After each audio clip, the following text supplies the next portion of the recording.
Welcome to Write Now Workshop Podcast, where you can write a book and change the world.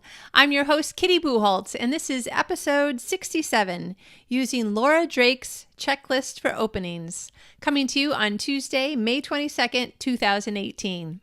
Now, you may remember that Laura Drake was our guest on Thursday. She was episode 65, the first 5 pages, and she was helping us to understand how important the first 5 pages are in order to sell your manuscript to an editor, or to get an agent, or to get the reader's attention when you're self-publishing your novel yourself. So, we went over a lot of really interesting ideas and tips and tricks that Laura had, but she also told us that she had a checklist for openings that she uses, and she was willing to give it away to listeners. Yay! So I thought, why don't we just cover a few items on it? Now, I say a few because the list is 21 items long, so it's a nice full page, which is kind of great. But let's just cover a few of the things just to help us to kind of get our juices flowing, our creativity going, our imagination, and think about like some of the things that Laura was talking about when it comes to starting a book or starting a chapter or starting a scene. Now, remember that for the most part, this is about rewriting. So one of the things that I wanted to remind you is that, for instance, one of the items on her list is to remember to use power words. So for instance, I've talked to a lot of people who are, writing their first book, or they have written a couple of manuscripts, but they haven't published it yet.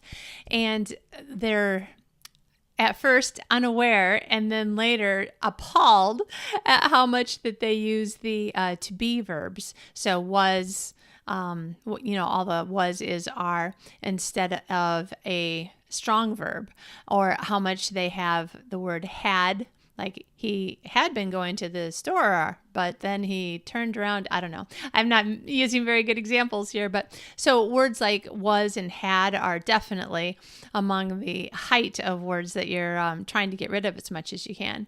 And so, for instance, another way of making a change and using more power words, instead of he was going to the store, you could say he went to the store. So you've gone up one level, or you could say he marched to the store if he was angry. Or you don't want to go too crazy and start using like these big, bold words that have your emotions going all over the place. But the idea of using the power words is great, and I just really want to help people to recognize, if you're newer to writing, that you don't have to worry about getting this done in the first draft. The more that you do this rewriting, and the more you add in better word choices, the more it will come naturally to you, and your first drafts will get better and better, and you'll probably end up doing less of this kind of revision after the first draft. But I always want to let people know, for your first draft, you just need to get the story down, get it out on paper. Okay, so speaking of story, one of the other things that you want to make sure is that you are giving a promise to the reader about what kind of story this is going to be and the kind of style that you plan to write it in. So Laura was talking to us about that she really did not mean to have a funny comment in the opening of her first chapter of her first book, the one that won the big award, because she was trying to make sure that readers knew this was going to be an emotional women's fiction novel, and that, this woman was in crisis at the beginning of the book. The thing is though, even though we all laugh when we read, the line, "Thank goodness for the bull semen," the fact is that even as we're laughing, it's more really just an expression of, letting out the tension that's been building in us as we read about what appears to be a really tragic time of this woman's life. So in some ways, it's sort of just an emotional release. It's a surprise. So surprises always kind of make us laugh, even at times when we're like, oh, I shouldn't be laughing right now, but that just surprised me. I didn't expect it. But it's different from writing a truly comedic opening to a book that's going to be full of emotion and, overcoming tragedy and that sort of thing. Now, some of that might seem obvious, but then also, again, when we're talking about rewriting, we're looking to make sure that we're really presenting exactly what we meant to present. So, for instance, the fact that you're writing a comedy, great, good. You can make sure that people understand when they're reading your first chapter or the beginning of each new chapter, this is a comedy, I'm supposed to laugh. But there's a big difference between light comedy and black humor, for instance. Or there's a big difference between like a Hallmark Channel sort of comedy and bathroom humor, like in the movie There's Something About Mary or American Pie. So you need to also make sure that you're consistent in the kind of tone that you're using when you're doing the story promise and the style promise. Another example is one book may start out with a tragic and emotional murder or kidnapping, and the whole book is going to have this kind of tragic, deeply emotional feeling, even as they're searching for the bad guy, the killer or the kidnapper or whatever it is. But you can have a tragic murder at the beginning of your book and have it still be in a style that, particularly because of the very next scene that follows it, have it be in a style that, oh, this is a gumshoe private detective sort of novel. Like this is a Raymond Chandler kind of story. Oh, okay, that's totally different from, like if Stephen King started something with a murder, you would expect there to be some really kind of horror type of elements in it, probably. He has a couple of different styles, but if you're thinking about the horror style, like that would be a different way of doing a murder. You can have murders at the beginning of every episode of the TV show Castle, and Rick Castle is still going to start his scene with some sort of joke or funny line or something that helps you to realize this is a much more lighthearted sort of murder mystery type of show or story, when you are reading it. If you haven't read the pretend books by Rick Castle, he's a writer in the TV show, and then they hired ghostwriters to write books as if they were written by Rick Castle, and it says by Rick Castle or Richard Castle on it.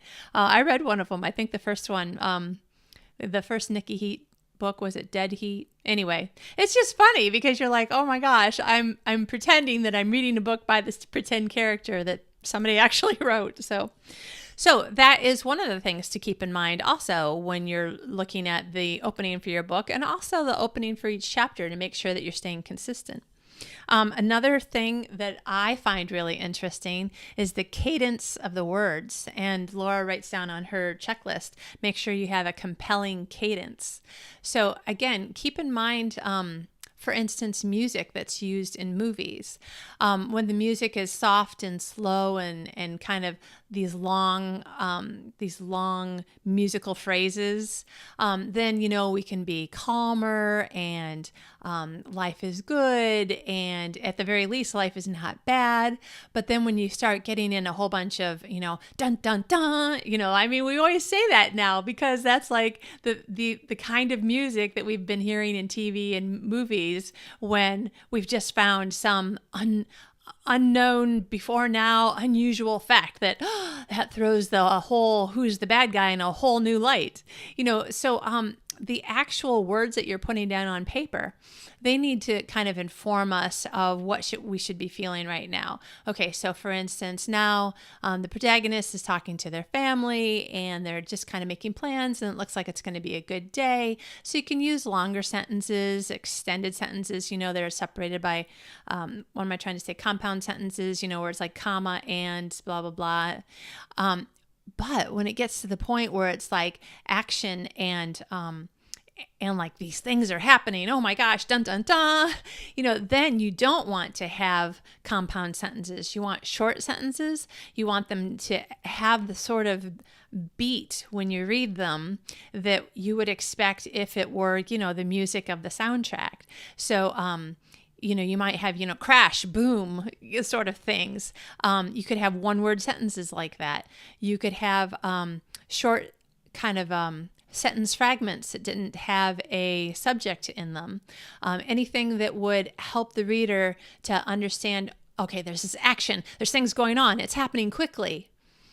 You see, so that sort of thing, that can be a big help in helping your reader to just really feel totally involved. And also the cadence and rhythm of dialogue.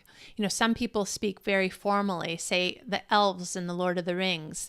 They speak very formally. They do not use, what is that? If I say do not versus don't, is that a compound? No.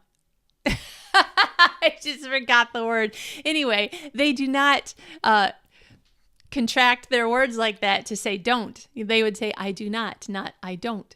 They have a more formal kind of way that they speak versus the dwarves.